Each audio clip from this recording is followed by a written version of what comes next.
क्या आपको पता है HCF और LCM जो आप बचपन से कैलकुलेट करते आ रहे हो वो भी इस चैप्टर में यूज़ होने वाला है, लेकिन वर्ड प्रॉब्लम्स को कैसे आइडेंटिफाई किया जाए कि ये HCF है या LCM। इस प्रॉब्लम में हमें LCM को ही यूज़ करना है, इसमें HCF को ही यूज़ करना है, कैसे पता चले। साथ में प्राइम और कॉम्पोजिट हमेशा से पढ़ते आ रहे हो, लेकिन प्राइम और कॉम्पोजिट के बीच में एग्जैक्टली डिफरेंस क्या है, और इससे रिलेटेड भी बहुत सारे टर्म्स आते हैं जैसे कि ट्विन प्राइम, को प्राइम, प्राइम ट्रिपलेट्स, क्या इनके बारे में आपको पता है। साथ में एक और चीज़ है रैशनल और इर्रेशनल, इन दोनों के बीच का एग्जैक्ट डिफरेंस, और इर्रेशनल का जो डेसिमल एक्सपेंशन है जो आपने क्लास 9th में पढ़ा होगा, लेकिन वो आज फिर से रिवाइज करने वाले हैं क्योंकि वो भी हमें इसी चैप्टर में काम आने वाला है। एक और चीज़, क्या ये सिंबल्स आपने पहले देखे हैं? ज़रूर देखे होंगे। ये है strictly less then greater than, और ये है लेस देन इक्वल टू और ग्रेटर देन इक्वल टू। इसके बारे में भी आज आपको पता चलने वाला है कि इन दोनों के बीच में एग्जैक्टली डिफरेंस क्या है, और अगर हमने इनका यूज़ किया तो प्रॉब्लम में क्या चेंज होने वाला है या क्या डिफरेंस, क्या इम्पैक्ट होने वाला है। तो इन सब चीज़ों को जानने के लिए आपको आज का लेक्चर ज़रूर देखना चाहिए। और इसके बाद एक और लेक्चर आएगा HCF LCM, पहले मैं आपको समझा दूंगी कि क्या है, लेकिन HCF LCM से रिलेटेड जो प्रॉब्लम्स का मेन जो पार्ट है वो हम लोग बाद में डिस्कस करेंगे। उसमें हम इन डेप्थ जानेंगे कि HCF को कैसे आइडेंटिफाई किया जाए और LCM को कैसे आइडेंटिफाई किया जाए। लेकिन HCF LCM से रिलेटेड बहुत से ऐसी चीज़ें हैं जो आपको नहीं पता, और वो आज आपको पता चलने वाली है। तो स्टार्ट करते हैं आज के पहले टॉपिक से, जो कि है प्राइम वर्सेस कॉम्पोजिट। प्राइम और कॉम्पोजिट बचपन से पढ़ते आ रहे हैं, लेकिन कई लोग इस टॉपिक को भी भूल जाते हैं, इसलिए मैं छोटा सा डेफिनेशन बता देती हूँ और छोटा सा ब्रीफ में एक्सप्लेनेशन दे देती हूँ। प्राइम नंबर्स क्या होते हैं? ऐसे नंबर जिनके दो फैक्टर्स होते हैं, एक तो वो खुद और 1, ठीक है। तो यानी मान लीजिए 2 एक प्राइम नंबर है, तो 2 के कितने फैक्टर्स होंगे? 2 1 जा 2। और कोई मल्टीप्लिकेशन में आपको 2 नज़र आता है? नहीं, सिर्फ 2 1 जा 2 ही दिखेगा। 5 के बताइए, 5 का 5 1 जा 5। लेकिन 10 के बताइए, 10 के क्या क्या रहते हैं? 10 1 जा 10 तो रहता ही है, साथ में 2 5 जा 10 भी रहता है। तो वो क्या हो गया? वो कॉम्पोजिट हो गया। लेकिन जिन नंबर्स के सिर्फ 2 फैक्टर्स होते हैं, that is 1 and the number itself, 1 and the number itself, वो क्या होते हैं? प्राइम। और कॉम्पोजिट मोर देन 2 फैक्टर्स, ठीक है। एग्जाम्पल, कॉम्पोजिट के एग्जाम्पल क्या होंगे? 2 5 जा 10 होता है, और 10 1 जा 10 होता है। दैट मीन्स 10 के कितने फैक्टर्स हो गए? 10 हो गया खुद, 1 हो गया, 2 हो गया, 5 हो गया। That means more than 2 factors हैं। और यहाँ पे एग्जाम्पल ले लेते हैं, 2 है, 5 है, 3 है। अच्छा, मुझे ये बताइए 1 कॉम्पोजिट होता है या प्राइम होता है? 1 is neither composite nor prime. ये दिमाग में बिठा लीजिए, क्योंकि इसको लेके आगे जाके भी आपको बहुत ज़्यादा घुमाया जाएगा। तो ये चीज़ अपने माइंड में रख लीजिए कि 1 is neither prime nor composite, ठीक है। अब हम मूव करते हैं, प्राइम के अंडर बहुत सारे नए नए टर्म्स आ चुके हैं, तो उन टर्म्स को जान लेते हैं। को प्राइम, ट्विन प्राइम और प्राइम ट्रिपलेट्स। तो मैं आपको ये 2 बता दूंगी, और ये आपको कमेंट बॉक्स में कमेंट करना पड़ेगा कि प्राइम ट्रिपलेट्स क्या होते हैं, ठीक है। तो मैं ये दोनों की डेफिनेशंस आपको दे देती हूँ। तो अब हम मूव करते हैं इसकी डेफिनेशन की तरफ, जो कि है को प्राइम। को प्राइम ऐसे 2 नंबर्स या 2 इंटीजर्स का पेयर होता है। तो ऐसा पेयर जिसमें सिर्फ और सिर्फ फैक्टर्स जो निकलेंगे वो उसमें 1 ही कॉमन आएगा, ठीक है। मान लेते हैं 21 है, 22 है, ठीक है। तो इसके फैक्टर्स क्या क्या हो सकते हैं? तो 3 7 जा 21, 3 7, ठीक है। 22 के 2 होगा, 11 होगा, ठीक है। 1 तो होगा ही, 21 भी होगा, इसका भी 1 होगा, 22 होगा, और क्या हो सकता है? 7 3 21, नहीं, बस इतना ही हो सकता है। तो इसमें आपको कॉमन क्या दिख रहा है? कॉमन सिर्फ 1 ही दिख रहा है। दैट मीन्स 1 क्या है? सिर्फ कॉमन एक नंबर है और इसके अलावा कुछ और कॉमन नहीं दिख रहा है। इसलिए को प्राइम क्या होगा? ये होगा, ये जो पेयर होगा ये क्या होगा? को प्राइम होगा। अब को प्राइम की जो कंडीशन रहती है वो कैसी रहती है?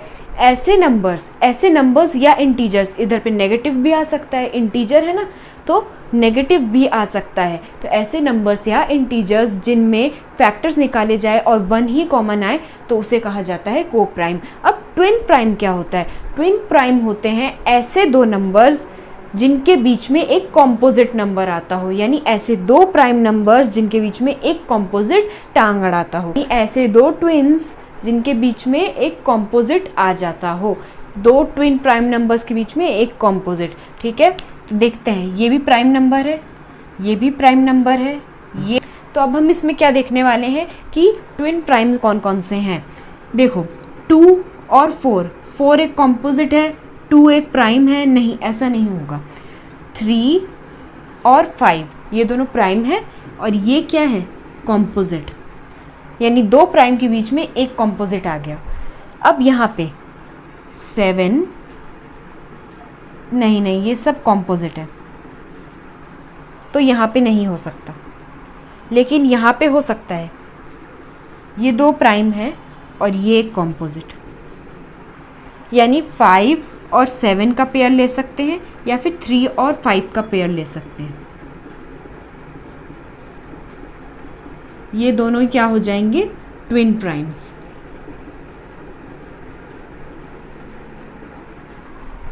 ठीक है, तो यही था एक बेसिक आइडिया इसके पीछे।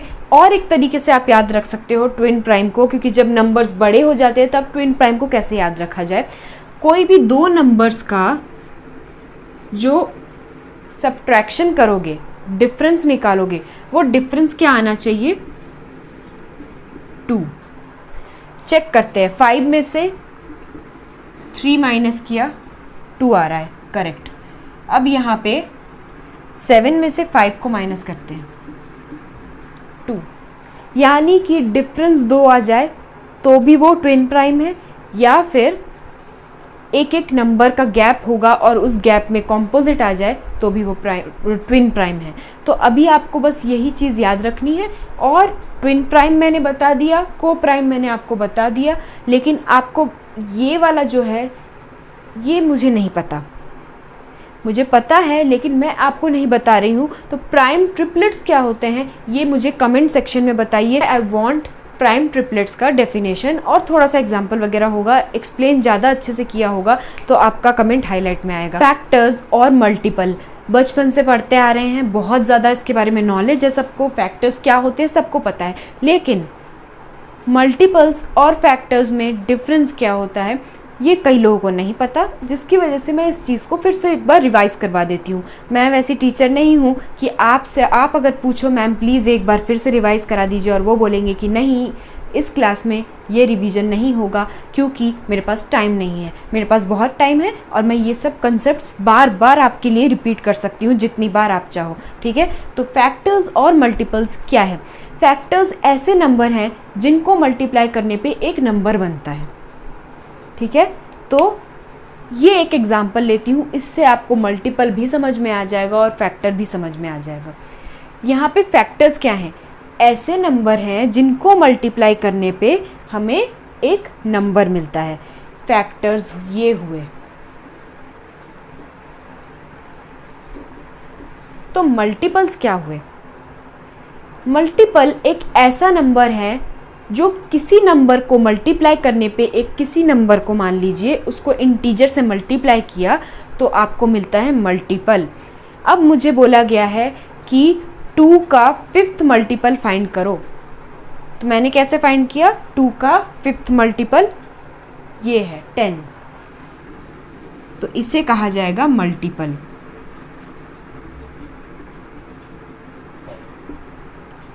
अभी एक आपको क्वेश्चन देती हूँ, फाइंड द फैक्टर्स ऑफ 10। तो आप उसके फैक्टर्स कैसे निकालोगे? 2, 5, 10 और 1। प्राइम फैक्टराइजेशन से आप फैक्टर्स निकाल दोगे। अब मल्टीपल में कैसे फाइंड किया जाए कि इसके मल्टीपल्स क्या होंगे।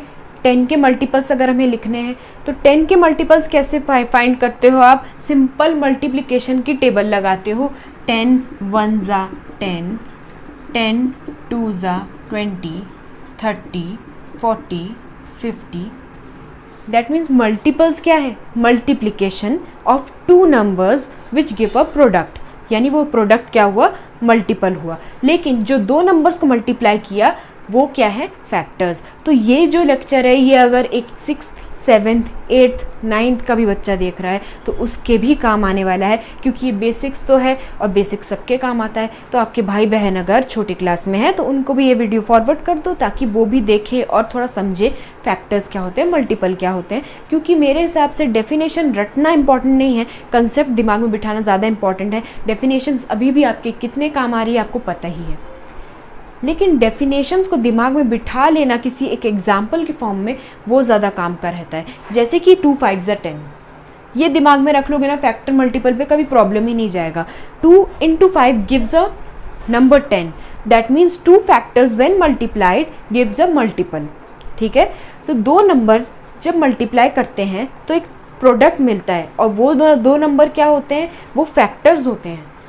ठीक है, तो इसके पर सारे फैक्टर्स हमें एक मल्टीप्लिकेशन में नहीं मिल जाता है। यहाँ पे 1 और 10 भी एक फैक्टर है, 1 into 10 भी एक फैक्टर होगा क्योंकि वो भी 10 देता है। ठीक है, लेकिन आप ये बोल सकते हो कि 2 और 5 10 के फैक्टर्स हैं। अब मल्टीपल का कंसेप्ट पीछे से चालू करो। 10 क्या है, मल्टीपल है, किसका है, 2 का मल्टीपल है। ठीक है ना, 2 का 5th मल्टीपल 10 है, या फिर 5 का 2nd मल्टीपल 10 है। तो 10 क्या हुआ, मल्टीपल, और किसका हुआ, 2 का हुआ। तो ऐसे थोड़ा सा ना एक प्रॉब्लम ले लो और उसी में फैक्टर्स भी समझ लो और मल्टीपल भी समझ लो, तो वो कंसेप्ट आपके दिमाग में बैठ जाएगा। एक बहुत इम्पॉर्टेंट सिंबल आपके इस जो चैप्टर में है, real numbers, not only real numbers, अभी आप 10th में आ गए हो, आपको ये जो इम्पॉर्टेंट सिंबल है इसके बारे में बहुत अच्छे से नॉलेज होनी चाहिए, तभी मैं ये आपके साथ डिस्कस करने जा रही हूँ।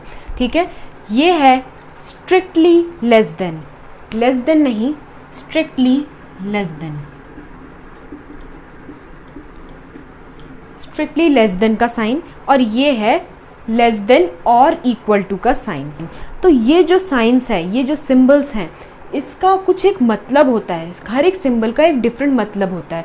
तो इस प्रॉब्लम को पहले लेते हैं। ठीक है, 8 लेस देन और equal to x less than और इक्वल टू 14।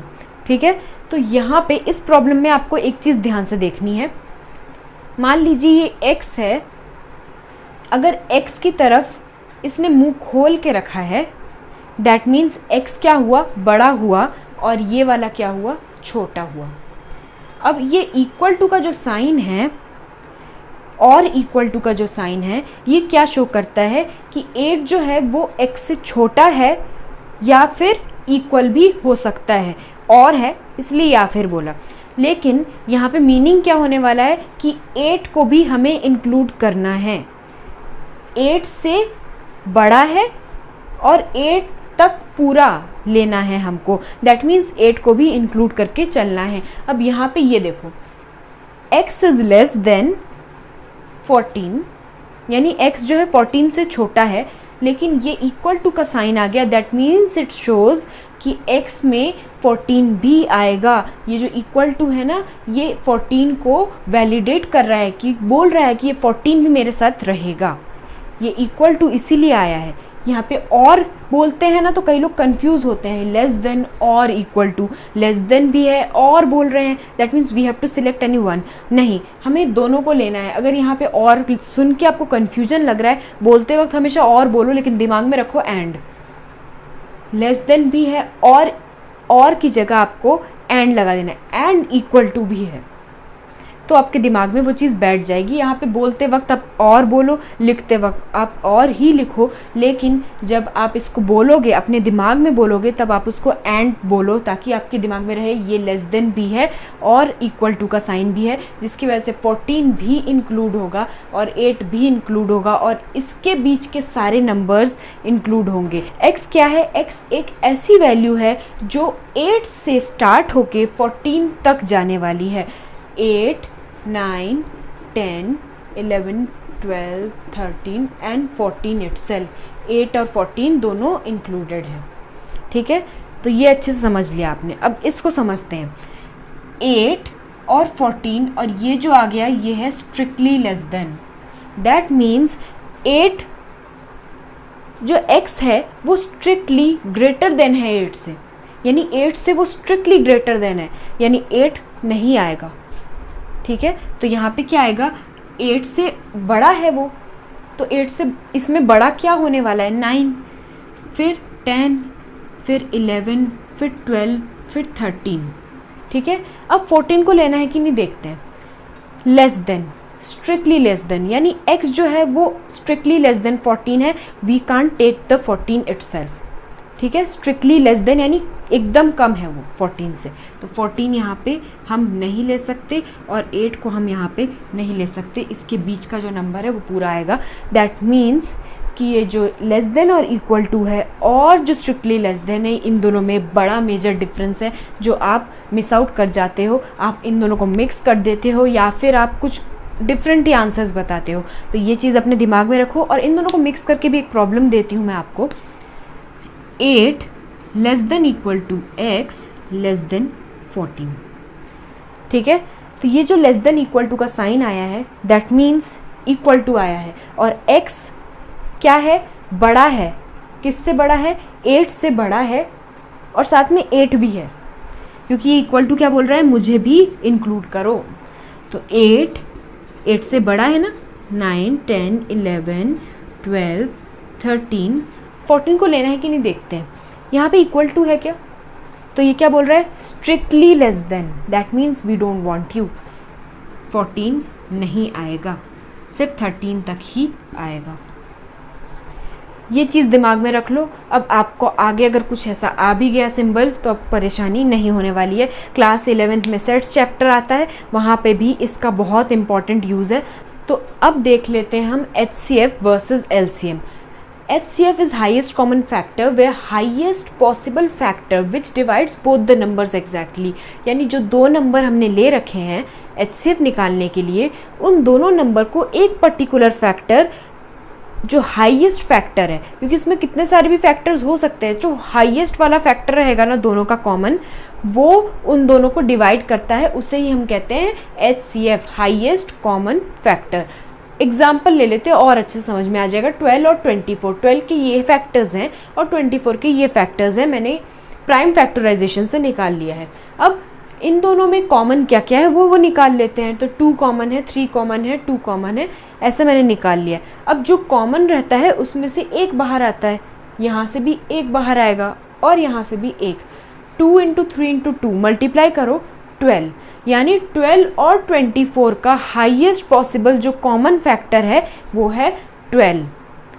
दोनों का हाईएस्ट कॉमन क्या हुआ? 12 फैक्टर हुआ और वो जो 12 है वो दोनों को एग्जैक्टली डिवाइड करता है। इसके ऊपर कोई भी कॉमन फैक्टर दोनों में पॉसिबल नहीं है, यानी 12 के बाद ऐसा कोई नंबर नहीं मिलने वाला कॉमन दोनों में जो दोनों को ही डिवाइड कर दे। ये होता है हाईएस्ट कॉमन फैक्टर। तो ये क्या है? Highest possible factor that divides both the numbers exactly. अब LCM समझ लेते हैं। LCM is the lowest possible number that is divisible by both the numbers. ऐसा लोएस्ट छोटा नंबर है जो कि डिविजिबल है दोनों नंबर से। वो नंबर जो है ना, वो जो दो नंबर आपको गिवन है उन दोनों से डिविजिबल है। तो देख लेते हैं क्या होता है मल्टीपल। मल्टीपल 4 और 5 दोनों के निकालते हैं, ठीक है ना। तो लोएस्ट कॉमन निकालना है हमें, लोएस्ट कॉमन दोनों के बीच में। तो 4 के मल्टीपल्स निकालते हैं। मल्टीपल्स हमेशा कैसे लिए जाते हैं? 4 2 8, 4 3 12, 4 4 16, 5 20, 4 4 6 ज़ा 24, देन 5 1 ज़ा 2 ज़ा 3 ज़ा 4 ज़ा 5 ज़ा एंड 6 ज़ा। तो ये चलता रहेगा आगे तक। ये तब तक चलेगा जब तक हमें पहला कॉमन ना मिल जाए। तो यहाँ चलता रहा, यहाँ पे 20 आया और नीचे भी 20 आया, ख़त्म वहीं पे, क्योंकि हमारा फर्स्ट कॉमन मल्टीपल मिल चुका है, लोएस्ट कॉमन मल्टीपल मिल चुका है। तो एलसीएम क्या हुआ 20। तो एलसीएम और एचसीएफ दोनों में ही 3 मेथड्स होते हैं, 3 तरीके होते हैं सॉल्व करने के। एक प्राइम फैक्टराइजेशन मेथड, एक लिस्टिंग मेथड और एक होता है लॉन्ग डिवीजन मेथड। तो ये सब मेथड्स तो आपको पहले से पता होंगे, नहीं भी पता है तो आप कर ही लोगे, आपको जो बेटर लगता है आप उस मेथड से निकालते हो। अभी इसमें मैं आपको कुछ जादू दिखाने वाली हूँ, एचसीएफ और एलसीएम का जादू, जो आपने कभी नोटिस किया है कि नहीं मुझे नहीं पता, पर मेरे हिसाब से आपने शायद ये नोटिस नहीं किया होगा। अगर नहीं किया है तो यही पॉइंट यूज़ होने वाला है हमारे डिटेक्ट करने के लिए कि क्वेश्चन जो गिवन है या वर्ड प्रॉब्लम जो गिवन है वो एचसीएफ का है या एलसीएम का। अगर आपको ये पॉइंट नहीं पता था तो नोट कर रख लीजिए, क्योंकि ये बहुत इंपॉर्टेंट होने वाला है। एचसीएफ और एलसीएम के जो प्रॉब्लम्स रहते हैं वो एक जैसे दिखते हैं, या फिर कई बार आप ग्रेटेस्ट और लोएस्ट वर्ड यूज़ करके ही एचसीएफ एलसीएम को डिटेक्ट करते हो, जो कि बहुत गलत है। ठीक है, तो ये जो पर्टिकुलर पॉइंट है अगर इसको आपने यूज़ किया तो आपका बहुत काम आने वाला है। तो ये पॉइंट आप नोट डाउन करके रखना। लेकिन उससे पहले मैंने कुछ एग्जाम्पल्स लिए हैं, वो एग्जाम्पल्स का यूज़ करके हम फर्दर आगे बढ़ेंगे। तो पिछले एग्जाम्पल को भी हम कंटिन्यू करेंगे, साथ में 1-2 एग्जाम्पल मैंने यहाँ पे एक्स्ट्रा ऐड कर लिए हैं। तो आपको बताती हूँ कैसे होता है। एचसीएफ से स्टार्ट करते हैं। 2 नंबर गिवन है, दोनों के हमने फैक्टर्स निकाले और हाईएस्ट कॉमन फैक्टर हमने क्या किया, इसको कॉमन लिया। ये हमारा कौन सा मेथड हो गया, प्राइम फैक्टराइजेशन मेथड। हमने कॉमन लिया और ये हमारा एक एक बाहर आया और हमने एचसीएफ निकाल लिया। यहाँ पे भी हमने वैसा ही किया, एचसीएफ 8 आया। तो आपको यहाँ पे कुछ नहीं देखना है, एचसीएफ निकालने के तरीके आपको आ जाएंगे, एलसीएम निकालने के तरीके, बहुत से वीडियोस भी मिल जाएंगे। और एचसीएफ एलसीएम आपने पहले भी निकाला है तो वही वैसे ही निकालते आइए, कोई प्रॉब्लम नहीं है। लेकिन आपने एक चीज़ ऑब्ज़र्व नहीं की है, बस वही चीज़ ऑब्ज़र्व करवाने के लिए ये वीडियो तैयार हुआ है। तो 12 और 24 जो 2 नंबर हैं, इन 2 नंबर का जो एचसीएफ है वो 12 है, यानी इन दोनों नंबर में से कोई एक है।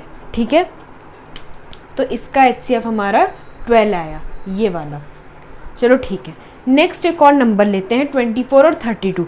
तो इन दोनों का एचसीएफ निकाला, 8 आया, यानी लेस देन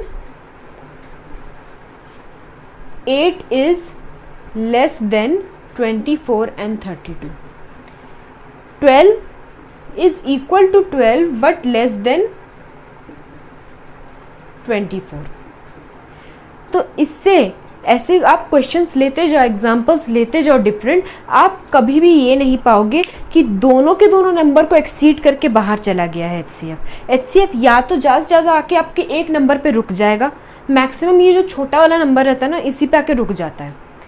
ठीक है, या फिर उससे नीचे ही रहता है एचसीएफ, क्योंकि ये जो रहते हैं ना फैक्टर्स, ये इस नंबर से काफ़ी छोटे होते हैं, जिसकी वजह से आप उसको उसमें से कॉमन भी निकालते हो ना तो कुछ छोटा सा ही फैक्टर बाहर आता है। ज़्यादा से ज़्यादा आता भी है तो इन दोनों नंबर में से कोई एक, ऐसे 2 नंबर्स रहेंगे, 4 नंबर रहेंगे, तो उनमें से कोई छोटा वाला एक बाहर आता है, या फिर उससे भी छोटा नीचे वाला एक बाहर आता है। तो ये रहा 8, और 8 क्या है, दोनों से छोटा है। फैक्टर्स हमेशा छोटे होते हैं। ठीक है, ये फैक्टर्स और छोटा दिमाग में रखना।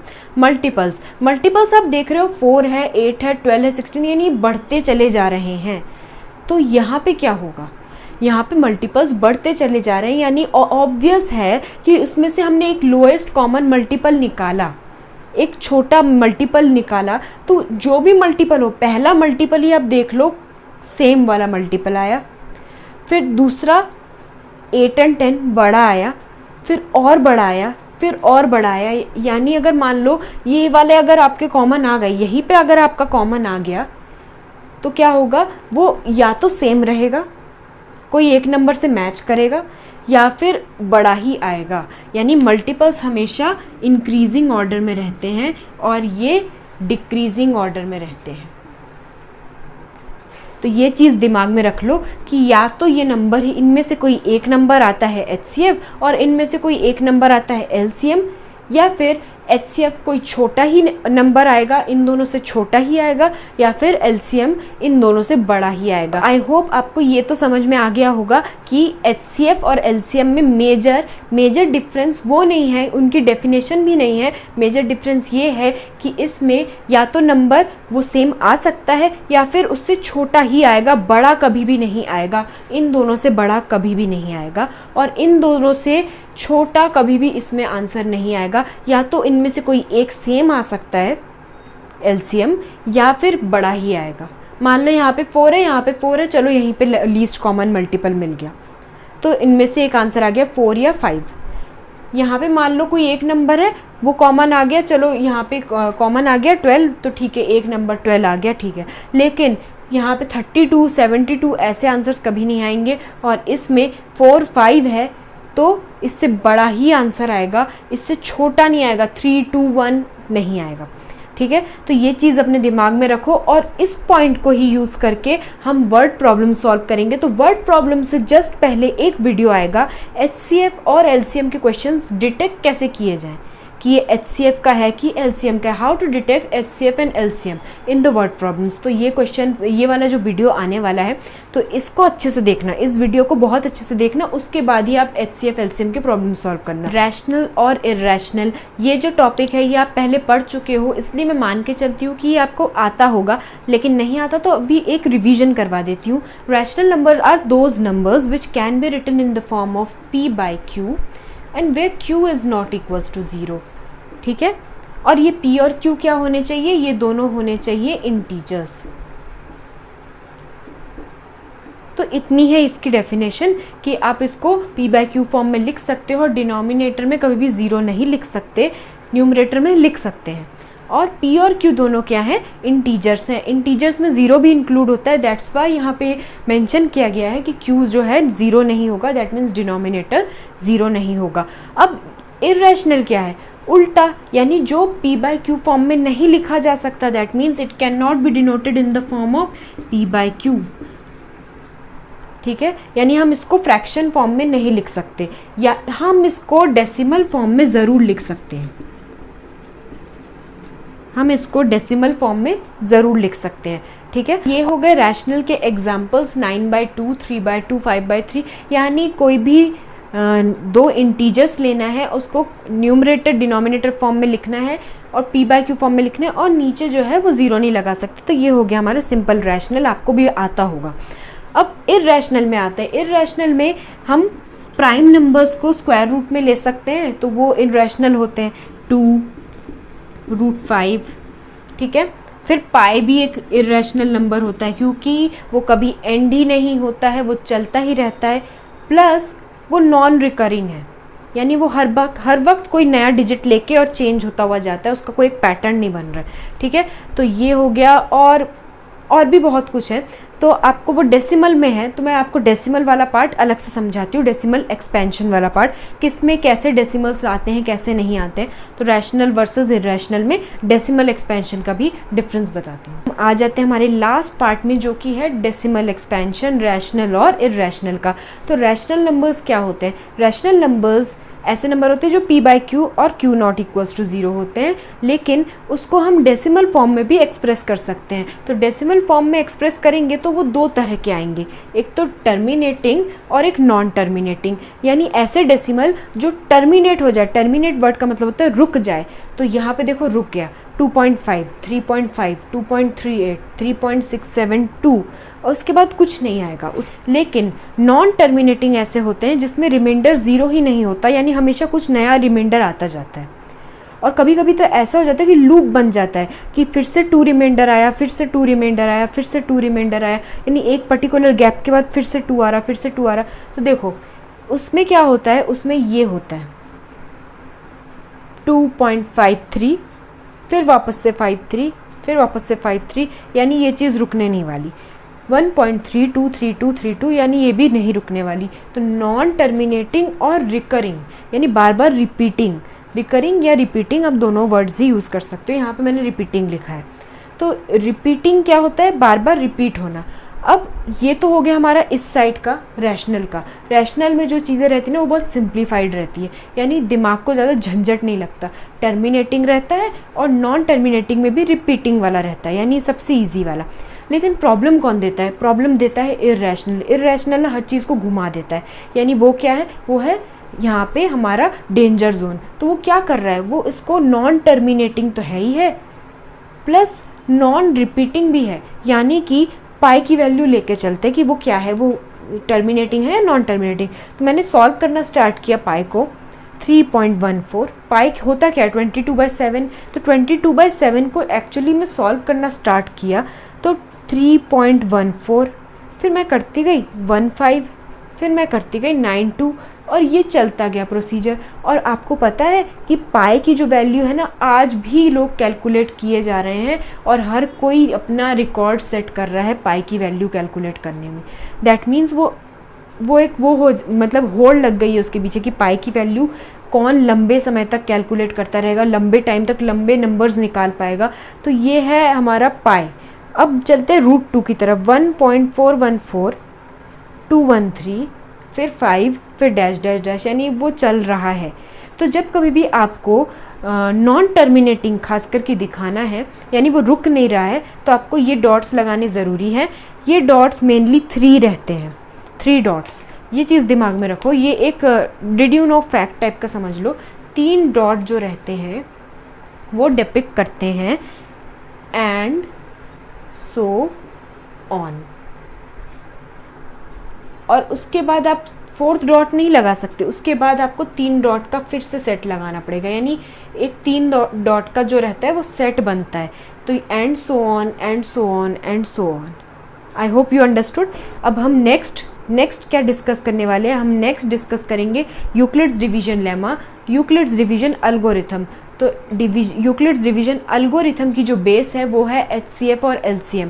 ये मैंने आपको इसलिए बता दिया क्योंकि रैशनल और इर्रेशनल ये कब यूज़ होने वाला है, और ख़ास करके ये जो डेसिमल एक्सपेंशन है ये यूज़ होने वाला है हमारे लास्ट टॉपिक में, जो कि है इर्रेशनलिटी। तो मैंने उसके लिए आपको अभी तैयार कर दिया है। इस वीडियो को देखना ही पड़ेगा आपको, ताकि आप उस वीडियो के साथ कनेक्ट हो पाओ। तो इर्रेशनलिटी के लिए भी ये वीडियो देखना है, साथ में अगर HCF LCM के प्रॉब्लम्स करने हैं तब भी ये वीडियो देखना है, और एक और वीडियो आएगा HCF LCM के प्रॉब्लम्स के लिए। ये वीडियो तो आएगा ही, साथ में एक और एडिशनल वीडियो आ रहा है जो कि HCF और LCM को परफेक्टली एक्सप्लेन करेगा कि कौन से प्रॉब्लम्स किसको डील करते हैं।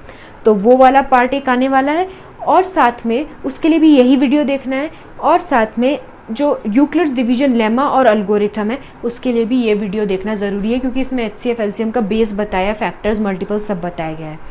तो आई होप ये वीडियो की जो अहमियत है आपको समझ में आएगी और आप ये वीडियो ज़रूर देखोगे complete. So that's all for today students, I am ending my video है। और आज इसके बाद हम लोग डिस्कस करने वाले हैं यूक्लिड्स डिवीजन लेमा। तो उसके लिए भी यही तैयारी चाहिए आपको। ये वीडियो अच्छे से देख लो, और नेक्स्ट वीडियो पे आप नेक्स्ट वीडियो की लिंक इसी वीडियो के एंड में अटैच हो जाएगी, तो इसके थ्रू आप कर लेना, या फिर डिस्क्रिप्शन बॉक्स में नेक्स्ट वीडियो की लिंक मिल जाएगी आपको।